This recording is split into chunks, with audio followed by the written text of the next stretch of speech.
She lit the corner of the folder on fire with my lighter, the one my father gave me when I passed the bar exam, and dropped it into the metal waste paper basket in her kitchen like it was nothing, like it was junk mail, like 3 years of my life had just become kindling. She thought she'd won. She thought that without those documents I had nothing. She had no idea that I'd already sent copies to my supervising partner 40 minutes earlier. I need to back up because if I just tell you what happened that Thursday afternoon in her kitchen in Oakville, you won't understand how we got there. You won't understand why I stood perfectly still and watched her do it. You won't understand why I was almost grateful. My name is Avery. I'm a 31-year-old corporate lawyer living in Hamilton, Ontario. I grew up in a small town outside of Sudbury. My dad worked the mines for 22 years, my mom cleaned houses until her knees gave out, and I was the first person in my family to finish a university degree, let alone articling. I don't say that to perform humility. I say it because it matters to what happened and to why my mother-in-law decided from the very first time we met that I was not good enough for her son. My husband's name is Seth. We met during my second year at law school. He was doing his MBA at McMaster. We kept running into each other at the same coffee shop on King Street, and eventually he asked if he could sit down. We dated for 2 years, got engaged quietly at a provincial park near Tubemuri on a Tuesday when there was no one else around, and planned a small wedding at a vineyard in the Niagara region for the following September. His mother, Roberta, had a different plan for all of it. The first time I met her, Seth and I drove out to their family home in Oakville for a Sunday dinner in late fall. It was just his parents, his father Gordon, who said very little but had kind eyes, and Roberta, who smiled the entire evening in a way that never reached any part of her face except her mouth. She'd prepared the roast, set the table with cloth napkins, and within the first 10 minutes had asked me, in the same pleasant tone you'd use to ask someone to pass the salt, whether I was planning to keep my maiden name. I said yes. Seth had known this for months. Roberta looked at him with an expression that I can only describe as an invoice, like he owed her an explanation, and then said lightly, "Well, that's certainly a choice." That was the first one. Over the following year, before the engagement was even official, there were so many that I started keeping a mental record the way you do when you sense something shifting beneath the surface, but can't yet prove it. The comment at Christmas dinner about how she'd always imagined Seth marrying someone from the area. The remark at Easter about how demanding my articling schedule must be. Followed immediately by a smile at Seth, "And you must miss her. It must be so lonely." The moment she referred to a friend of mine from law school who is South Asian as exotic looking and then blinked at me when I didn't smile back. Seth apologized for her every single time, quietly in the car on the way home. "She doesn't mean it the way it sounds," he would say. "She's just old-fashioned." And I loved him, so I let it land and then set it aside, because I thought I genuinely believed that once we were married, once I was officially part of the family, something would shift. I was wrong. When Seth proposed, Roberta cried at the dinner where we told them. I initially thought they were happy tears. It was only later, watching the way she pulled Seth aside in the kitchen while Gordon hugged me and quietly said, "Welcome, sweetheart," that I understood what kind of tears they were. Seth came back to the table subdued in a way he couldn't hide. He squeezed my hand under the tablecloth. I didn't ask until we were in the car. "She wants us to wait," he said. "She thinks we're moving too fast." We had been together for 2 years by then. The engagement period was the most sustained psychological campaign I have ever witnessed outside of a courtroom. Roberta did not yell. She did not make scenes. She worked quietly, persistently, like water finding its way through concrete. She called Seth every few days, always when I was at work. And I know this because Seth told me haltingly some of what was said, that I was too career-focused to be a good partner, that I'd never properly joined the family because I was too independent, that the vineyard venue was too small, too casual, not the kind of wedding the family deserved. She had opinions about the dress, the guest list, the dinner menu, the flowers. None of them were requests. They were delivered like corrections.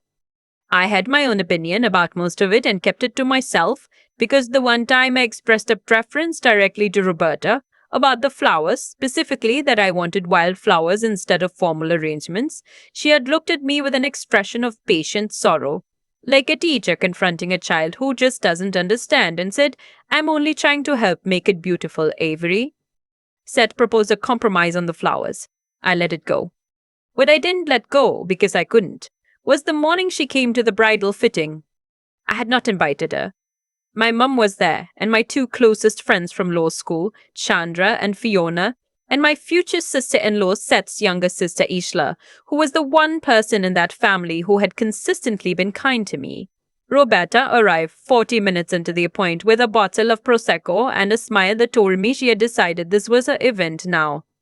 She sat down, she accepted a glass, she watched me step onto the fitting platform in the dress I had chosen. A simple, clean-lined gown, ivory, no train, because I am not a train person.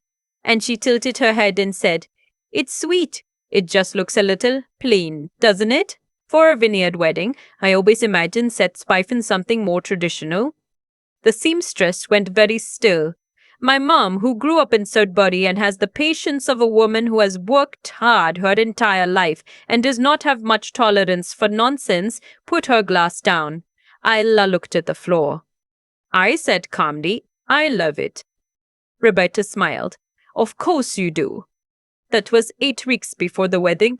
What happened in the next 7 weeks I can only describe as a slow suffocation.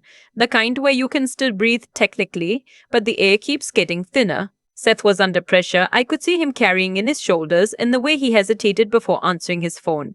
Gordon, I later learned, had been quietly trying to manage Roberta for years and had run out of leverage. Easter texted me regularly to check in and once wrote, just, "I'm so sorry. This isn't okay. You know that, right?" I knew. But I also knew I was marrying Seth, not his mother, and I was not willing to let her take the wedding from us. What I didn't anticipate was how literally she would try to take it. The venue was a working vineyard about 40 minutes outside of Niagara-on-the-Lake. We had rented the main hall and the outdoor terrace for the ceremony and reception.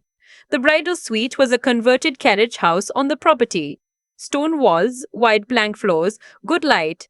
I arrived there at 10 in the morning on the day of the wedding with my mum, Chandra, Fiona, and Isla. Roberta was not on the list of people who had access to that room. She had not been invited. She arrived anyway at 11:45 while my hair was being finished. She was dressed for the ceremony in a pale blue suit. She had a glass of something in her hand that was not from our suite. She looked at me in the mirror and smiled and said she just wanted a moment. Everyone went quiet in the particular way that happens when a room understands something is wrong before anyone has said it out loud. She sat down across from me. She said she wanted to talk about the future. She said she had been thinking about what kind of life Seth deserved and whether I was really prepared to provide it. She said, and she said this slowly, clearly, as if choosing each word, that a woman who is more interested in her career than her family is not the right partner for her son, and that she was asking me one last time, as a mother who loves her child, to reconsider. I looked at her in the mirror. I said no. She stood up. She walked to where my dress was hanging on the back of the closet door in its garment bag. She unzipped the bag. She took out the lighter that I kept in my bag. My father's lighter, the one I've carried since he gave it to me, and I watched her flick it open. I want to be precise about what happened in that moment, because people ask. People always ask why I didn't move, why I didn't stop her, why I just watched. And the honest answer is that I didn't believe she would actually do it. Not because I thought she was a reasonable person. I was well past that.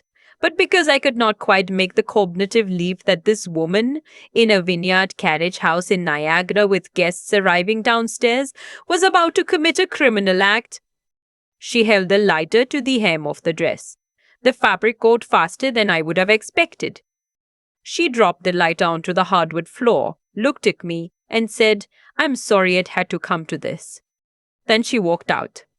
What she did not know, could not have known, because she had not been in the room when the vineyard coordinator, a quietly competent woman named Beth, had set up a security camera in the corner of the suite as part of the venue's standard insurance protocol for events was that every single second of what she had just done was recorded in high definition. What she also did not know was that Isla, who had slipped out of the room when Roberta arrived just to get some air, had in fact gone directly to find Gordon. And Gordon, white-faced and shaking, had been standing in the hall for the last 4 minutes on the phone with the Niagara Regional Police.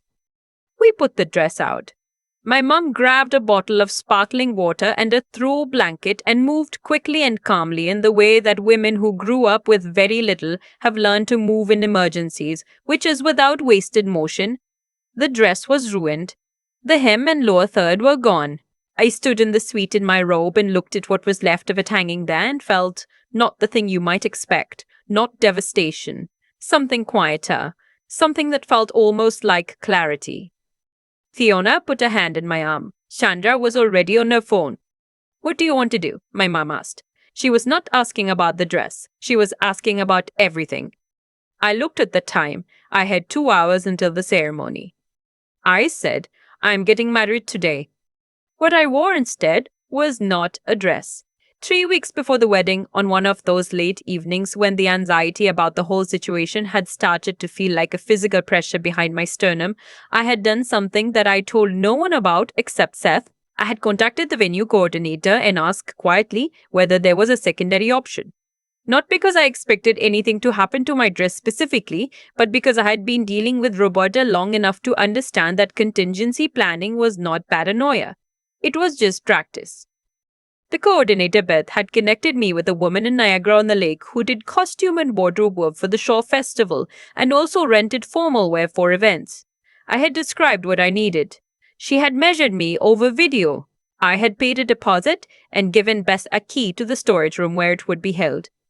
It was a formal suit. Deep ivory, perfectly cut, structured shoulders, slim trousers, and a jacket with a single row of covered buttons. It was not a wedding dress. It was something better. Beth brought it up from storage herself while Chandra did my makeup again from scratch and Fiona fixed my hair and my mum sat beside me and held my hand and said nothing, because nothing needed to be said. I looked at myself in the mirror when I was dressed. I looked like a woman who had decided something. Outside the carriage house, I could hear the guests settling on the terrace. I could hear music. I could hear, distantly, the sound of a vehicle on the gravel laneway.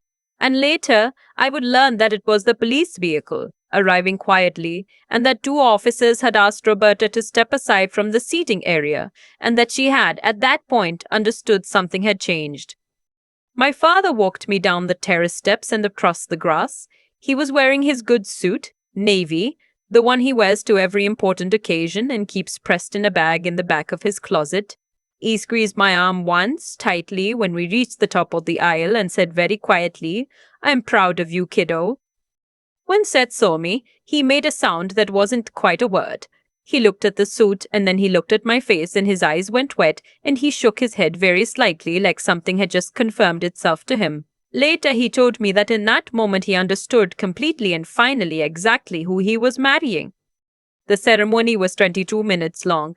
We had written our own vows, short ones, specific to us. When the officiant pronounced us married, the small crowd on the terrace, 64 people, just the ones who actually mattered, made a sound like relief, like something had been held in for a long time and could finally let go.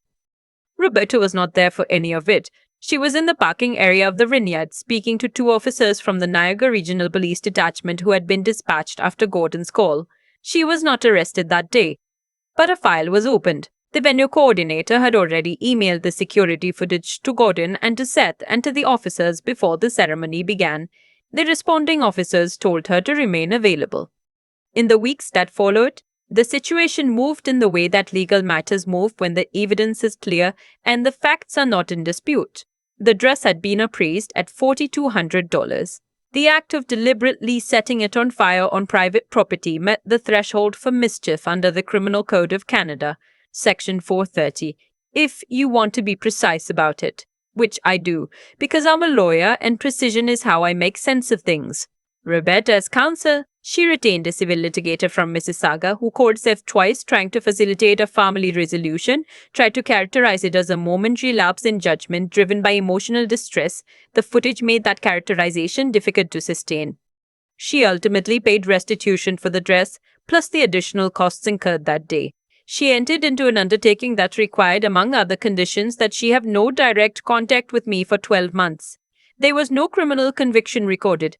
Her counsel managed that outcome. I did not fight it because Seth asked me not to and because I had already won the thing that mattered.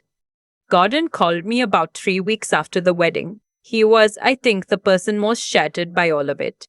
Not in a public way, but in the way of someone who had spent decades managing a situation and finally had to confront that management had not been enough. He apologized for a long time. I let him. He is a decent man, and he was genuinely sorry. He said he had been trying to protect everyone for so long that he hadn't noticed he wasn't protecting me. I thought that was one of the more honest things anyone in that family had ever said. Isla came to stay with us for a weekend in October. She brought wine from a Niagara winery, a ridiculous amount of cheese, and stayed up until 1 in the morning talking with Seth and me at the kitchen table. She said, at some point in the evening, she thought the dress was the whole thing. Like, that was her whole plan.